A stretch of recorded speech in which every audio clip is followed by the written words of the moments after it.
کر سکتے ہیں. اور یہ قرآن میں ہے ما ينطق عن الهوى ان هو الا وحی یوحى. نبی جی اپنی طرف سے کچھ نہیں کہتے. 7 آسمانوں کو اوپر سے جو حضرت محمد صلی اللہ علیہ وسلم کے مبارک قلب پہ اتارا جاتا ہے اسی خبر کو نبی لوگوں تک پہنچا دیتے ہیں.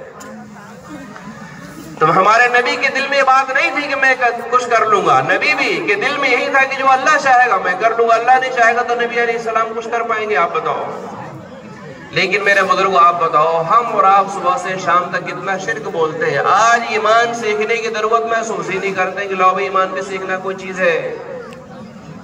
ایک دفعہ یہودیوں نے 3 سوال بنائے اور مکہ کے کافروں کو دیا کہ جاؤ اپنے نبی سے 3 سوال پوچھ کر آؤ. سوال بنانے والے یہودی تھے اور سوال کرنے والے مکہ کے کافر تھے. ان لوگوں نے ہمارے نبی سے 3 سوال کیا. دھیان سے سنیے.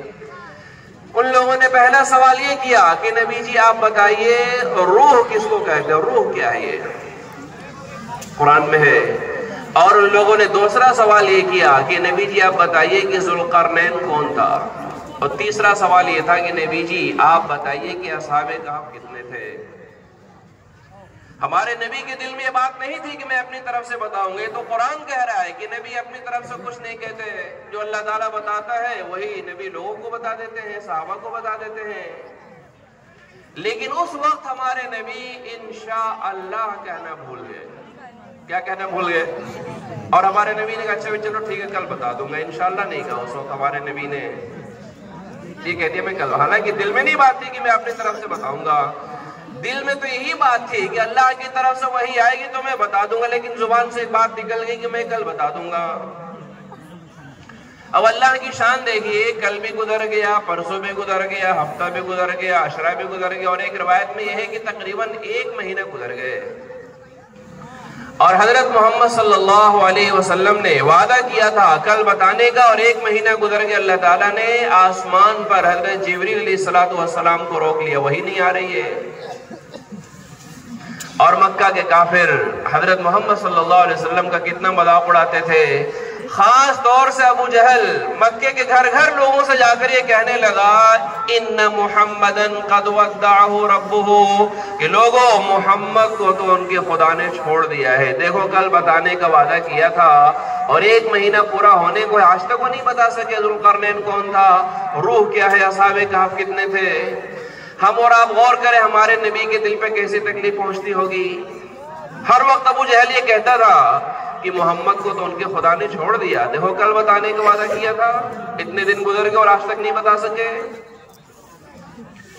تو ہمارے نبی حرم شریف میں گئے, سجدے میں گر گئے, رونے لگے اور کہنے لگے کہ اللہ لوگوں نے میرے راستے میں کانٹے بچھائے, میں نے اس مصیبت کو برداشت کیا. میری 2 بیٹیوں کو طلاق دیا, میں نے اس مصیبت کو برداشت کیا.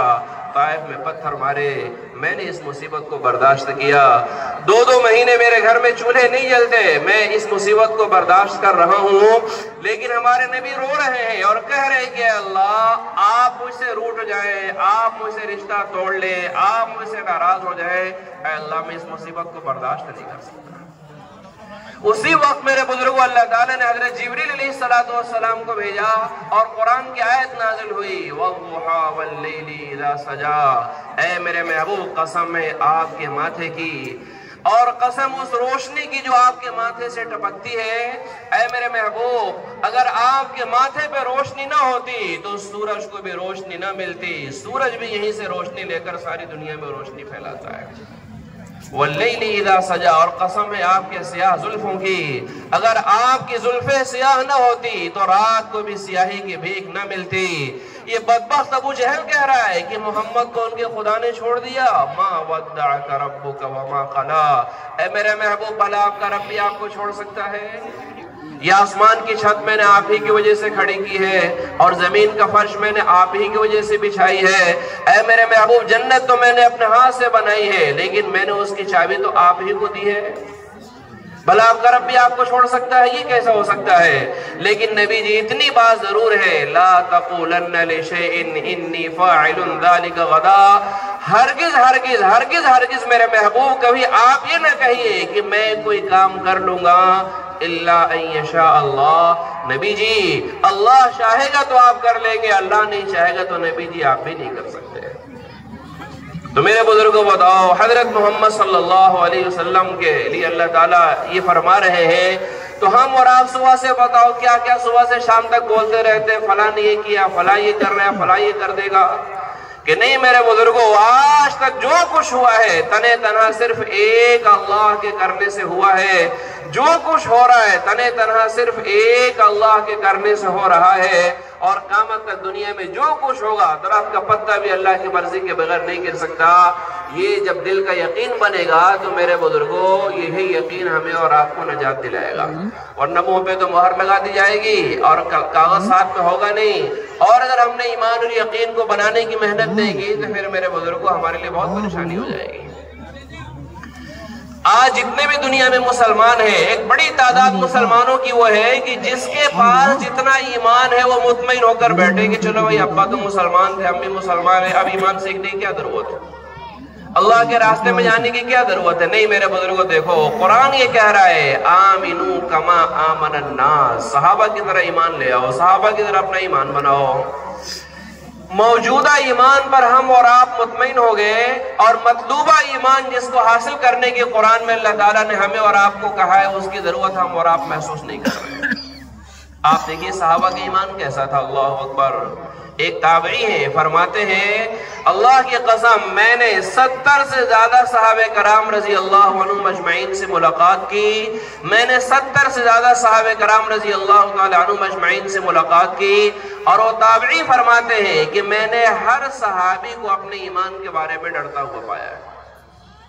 آج بتاؤ ہم نے ایمان کے بارے میں ڈرتے ہیں؟ سوچتے ہیں کہ مسلمان تو ہے ہی ہے، کیا ہے ہو جائے. ایسا نہیں میرے بزرگوں، دیکھو ایمان کے بارے میں ڈرنا بھی ہے. علماء فرماتے ہیں کہ ایمان تو نامی ہے خوف کا اور امید کا. خوف بھی ہونا چاہیے اور اللہ تعالیٰ کی ذات سے امید بھی ہونی چاہیے. ہم اور آپ دیکھیں سیدنا عمر ابن خطاب رضی اللہ تعالیٰ عنہ، بخاری شریف کی حدیث ہے، بخاری شریف کی حدیث ہے، حضرت محمد صلی اللہ علیہ وسلم نے ارشاد فرمایا کہ اللہ تعالیٰ نے 1.25 لاکھ انبیاء کو دنیا میں بھیجا، اور ہر نبی کی امت میں اللہ تعالیٰ نے ایک محدث کو پیدا کیا، اور میری امت کے محدث عمر ہے. تو صحابہ نے پوچھا کہ یا رسول اللہ محدث کسے کہتے ہیں؟ اللہ کے نبی علیہ السلام نے ارشاد فرمایا محدث اس کو کہتے ہیں جس کی زبان پر فرشتے بولتے ہیں، جس کی زبان پر حق بولتا ہے.